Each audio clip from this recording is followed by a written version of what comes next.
Sebetulnya, kalau mereka mau, sudah ditawari. Udahlah orang Palestina, nggak usah mikir kembali. Toh Israel sudah berkuasa. Kalian disiapin tanah 4 kali luasnya daripada Palestina di Sinai. Mesir sudah menyiapkan itu. Dan negara-negara Teluk siap membangunkan rumah buat kalian di sana. Geserlah sedikit. Nggak usah berpikir lagi ke Palestina, karena sudah menjadi negara Israel. Bahkan ada ulamanya, ada profesornya, ada ustadznya yang bilang, sudahlah ini sudah takdir Allah. Faktanya mereka menang, kamu kalah, hijrah saja. Beda konsep hijrah Rasulullah dengan orang yang bermental kalah. Bahkan ada yang mengatakan, sudahlah, nggak mungkin Palestina itu kembali jaya, nggak mungkin Baitul Maqdis dikuasai kembali oleh Muslim. Nanti tunggu Imam Mahdi, mati hidup, baru tunggu Imam Mahdi, gitu maksudnya. Lalu di mana otakmu? Di mana ototmu? Di mana usahamu?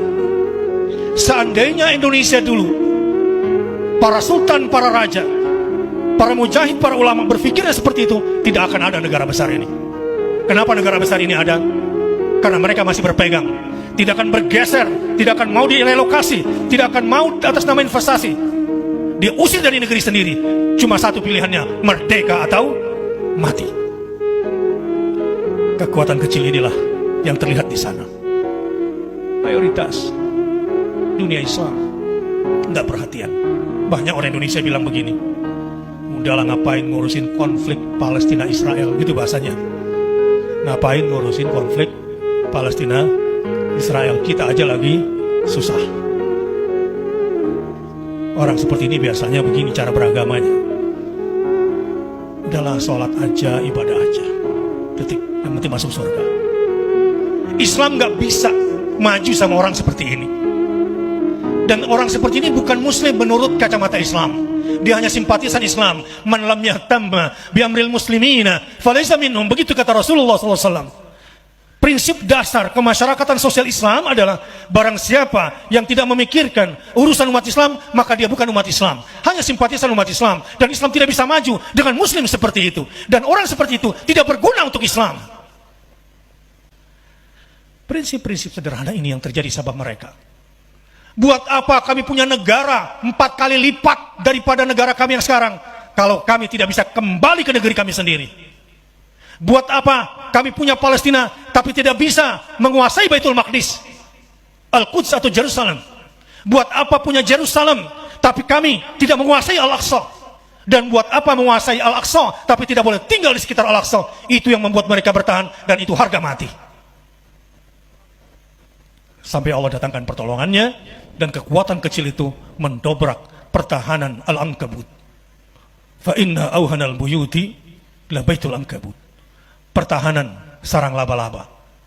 Dan serentan-rentan, selemah-lemah pertahanan adalah pertahanan sarang laba-laba. Bangsa Palestina, bersama atau tidak bersama kita, dia pasti merdeka. Kalau Anda ingin tahu bagaimana Ustadz akhir daripada drama Al-Aqsa nantinya, akhirnya, endingnya, kalau Anda mau tahu, seterang matahari yang akan terbit besok pagi, seperti itu Al-Aqsa dan Al-Quds pasti merdeka. Kalau mau tahu ending cerita ini, silakan Anda bergabung dengan mereka-mereka yang pikirannya sudah terasuki dengan narasi-narasi penjajah. Udahlah, kita normalisasi hubungan saja dengan mereka. Toh mereka kuat. Sudahlah, mereka kan menguasai perbankan di dunia. Sudahlah, mereka kan dikuasai oleh negara-negara kuat. Silakan, itu hak Anda untuk berpikir seperti itu. Tapi saya beritahu bahwa kepastian Al-Aqsa itu merdeka, Al-Quds itu merdeka, Palestina itu merdeka, seterang matahari esok pagi akan terbit. Dan kepastian negara Zionis itu akan hancur sepasti nanti sore matahari akan terbenam.